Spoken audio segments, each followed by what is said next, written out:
5 versículos que você provavelmente entendeu errado.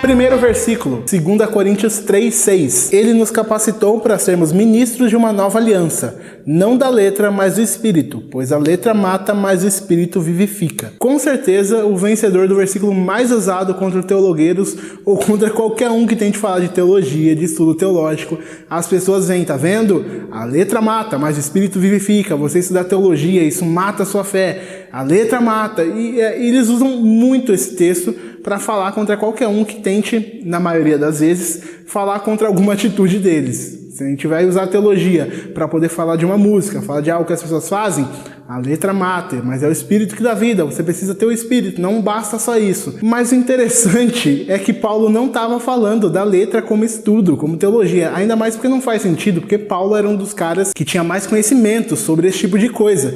Inclusive, quando ele está na ilha, perto para morrer, ele pede para as pessoas trazerem para ele a capa e os livros dele. Então, tragam minha capa e tragam meus livros. E ele pede os livros no final de sua vida. Então, Paulo não poderia estar falando disso. Mas o que Paulo estava falando então? Se ele não estava falando sobre a letra como o estudo da teologia, como o documento que você vai estudar, do que ele estava falando? Ele estava falando da lei de Moisés. A lei mata, a lei servia para matar as pessoas, porque a lei mostrava o pecado. Em Romanos 3:20 é ele quem vai dizer, pela lei vem o conhecimento do pecado.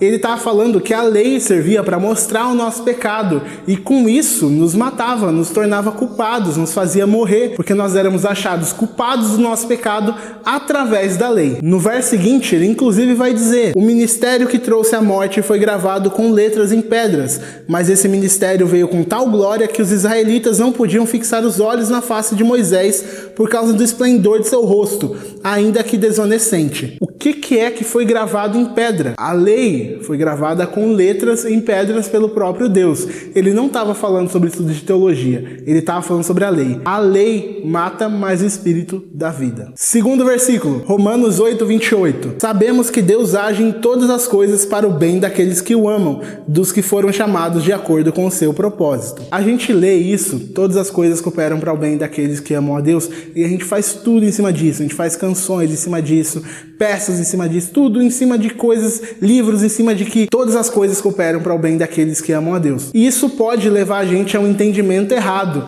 de que a gente não pode aceitar o sofrimento, o crente não pode sofrer, porque as coisas devem cooperar para o bem daqueles que amam a Deus. Eu amo a Deus, então eu não aceito esse sofrimento.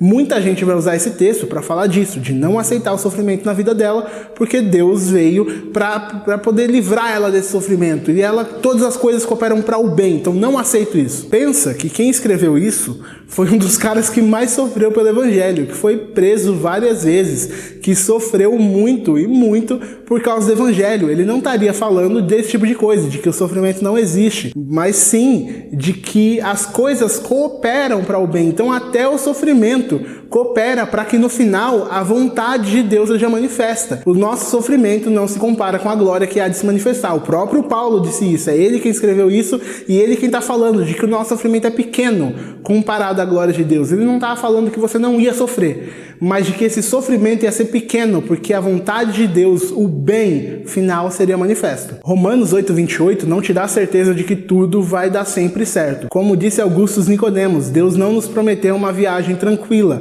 apenas uma chegada segura. Tudo pode dar errado, e muita coisa vai dar, mas o fim está garantido. Se eu sigo os passos daquele que mais sofreu, que foi Cristo, é inevitável que na minha vida haja sofrimento, porque eu estou caminhando pelas pisaduras dele. Disse Billy Graham na frase famosa que faz todo mundo gritar e ficar super feliz: eu li a última página da Bíblia, vai dar tudo certo. E é verdade, é isso que Romanos 8:28 está falando pra gente, de que o fim, o bem final, está garantido por Cristo, foi garantido por Cristo na cruz. Sofrimento vem, mas não se compara. 1 Coríntios 2:9. Todavia, como está escrito, olho nenhum viu, ouvido nenhum ouviu, mente nenhuma imaginou o que Deus preparou para aqueles que o amam. E eu sei, você provavelmente já deve ter ido em algum congresso, algum seminário onde esse era o tema, ou ouvido alguma pregação onde esse era o tema. nenhum ouvido ouviu, nada viu aquilo que Deus tem preparado para você, porque você o ama. E isso em frase de efeito, todo mundo falando isso, e a igreja indo em êxtase, porque, nossa, as coisas que Deus preparado para mim, nenhum ouvido ouviu, nem olhos viram, nem nada disso. E a gente usa isso como se fosse aquilo que eu peço para Deus, e Deus tem algo muito melhor preparado, então eu peço para Ele esse carro, Ele vai ter algo muito melhor, e eu nem consigo imaginar aquilo que Deus tem preparado para mim, porque eu amo Ele. Mas não é isso que o texto está falando pra gente. A questão é, e isso resolve muito dos nossos problemas de interpretação de texto. Você já leu uns versículos antes e alguns depois? Diz o seguinte: pelo contrário, falamos da sabedoria de Deus, do mistério que estava oculto, o qual Deus pré-ordenou antes do princípio das eras para nossa glória. Nenhum dos poderosos desta era o entendeu, pois se o tivessem entendido, não teriam crucificado o Senhor da glória. Todavia, como está escrito, olho nenhum viu, ouvido nenhum ouviu, mente nenhuma imaginou o que Deus preparou para aqueles que o amam. Mas Deus o revelou a nós por meio do Espírito. O Espírito sonda todas as coisas, até mesmo as coisas mais profundas de Deus. Pois quem dentre os homens conhece as coisas do homem, a não ser o Espírito do homem que nele está? Da mesma forma, ninguém conhece as coisas de Deus, a não ser o Espírito de Deus.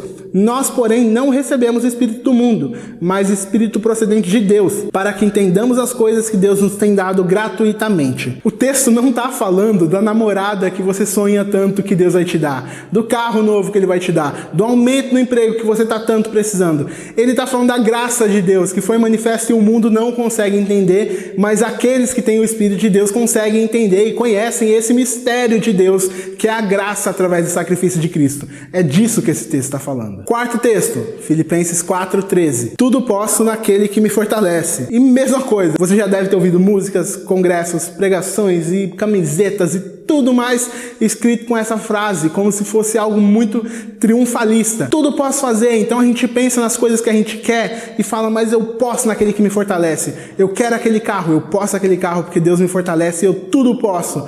Eu quero aquele emprego, tudo posso naquele que me fortalece. Todo esse tipo de coisa, tudo que a gente quer, tudo aquele que o nosso coração almeja, a gente coloca essa frase na frente e nos faz sentir poderosos de que eu posso porque é Deus quem me fortalece, eu tudo posso. Mas também não é disso que Paulo estava falando pra gente. Mesmo exercício do versículo anterior. Leia uns versículos antes e uns depois e você vai entender do que ele estava falando. Não estou dizendo isso porque esteja necessitado, pois aprendi a adaptar-me a toda e qualquer circunstância. Sei o que é passar necessidade, sei o que é ter fartura. Aprendi o segredo de viver contente em toda e qualquer situação. Seja bem alimentado, seja com fome, tendo muito ou passando necessidade. Tudo posso naquele que me fortalece. Paulo não estava falando, eu quero o carro do ano, eu posso, ou o jumento do ano, eu não sei o que ele usava naquela época. Eu posso tudo naquele que me fortalece. Ele não estava falando desse tipo de coisa. Ele estava falando das aflições dele, de tudo que ele passou. Ele falou, eu sei passar necessidade e eu sei viver tendo as coisas que eu preciso. E eu consigo viver nas duas, porque eu posso viver em falta, porque é Deus que me fortalece para viver nessas coisas. Ele estava falando das situações onde ele sentia frio e onde ele sentia calor, e eu posso passar pelas duas, porque é Deus que me fortalece. O texto não está te dando triunfo para você pedir as coisas porque Deus te fortalece, mas sim está te dando a certeza de que você pode passar por momentos difíceis e sofrimento, porque Deus te dá força. Último versículo, quinto, João 14:13. E eu farei o que vocês pedirem em meu nome, para que o Pai seja glorificado no Filho. E isso é interessante, que isso criou uma cultura, né, no meio cristão, e não é só na cultura brasileira, mas sim no cristianismo em geral. As pessoas terminam as suas orações falando em nome de Jesus, amém, porque na nossa cabeça é desse jeito que as coisas devem ser feitas. E não está errado terminar a sua oração desse jeito, não tem nada de errado nisso. Mas isso é uma cultura que foi colocada em nós de que esse é o modelo, você tem que falar aquilo que você quer, agradecer a Deus e fazer toda a sua oração, e no final você diz o mantra em nome de Jesus, amém, porque isso está meio que garantindo, assinando, é em nome de Jesus que eu estou orando isso daqui, e isso de alguma forma dá a certeza para nós de que a nossa oração está sendo ouvida, e de que Deus vai nos atender naquilo. E muita gente lê esse texto e fala, não, Jesus falou que vai nos dar todas as coisas que a gente pedir no nome dele, então eu quero uma casa em nome de Jesus, amém, eu quero mais dinheiro no meu trabalho em nome de Jesus, amém. Mas não é uma simples carta que a gente assina com o nome de Jesus e endereça para Deus e aí ele vai atender o que a gente quiser. O texto não está falando desse tipo de coisa. Tiago 4:3 nos dá uma dica do que é a oração que Deus não atende. Quando pedem, não recebem, pois pedem por motivos errados, para gastarem seus prazeres. Então, você pode ter colocado na sua oração em nome de Jesus, amém, no final, e ela não ser atendida, porque você está pedindo mal, pedindo para o seu deleite, pedindo para você, pedindo para o seu ego.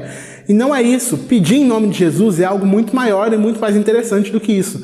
É pedir como Jesus pediria. É obedecer a Jesus e ser como Ele. Então, na minha oração, eu estou fazendo em nome de Jesus porque eu estou pedindo para o Senhor aquilo que Jesus pediria nessa situação. Eu estou pedindo para a minha necessidade, para glorificar a Deus, para ajudar os meus irmãos. Eu estou pedindo para isso. Não é falar em nome de Jesus, amém. É pedir como Jesus pediria. É fazer como Jesus faria. É seguir os passos de Jesus. E é isso que o cristão faz. Ele pede as coisas em nome de Jesus, como Jesus pediria, e Deus o atende, porque é aquilo que Jesus, o próprio Deus, pediria para Deus naquela situação. O que você achou desse vídeo? Gostou, não gostou? Comenta aqui embaixo, comenta outros versículos que você já viu pessoas interpretando errado, ou se você já interpretou algum desses errado também. Compartilha esse vídeo para as pessoas verem que estão interpretando esses textos errados por não ler todo o contexto dele. E faça esse exercício de agora em diante, leia o texto dentro do contexto dele. Se inscreve nesse canal se você não é inscrito, se você quer ajudar a gente, você pode ajudar a gente no Padrim, para manter todo esse trabalho funcionando. Muito obrigado e até a próxima. Tchau, tchau.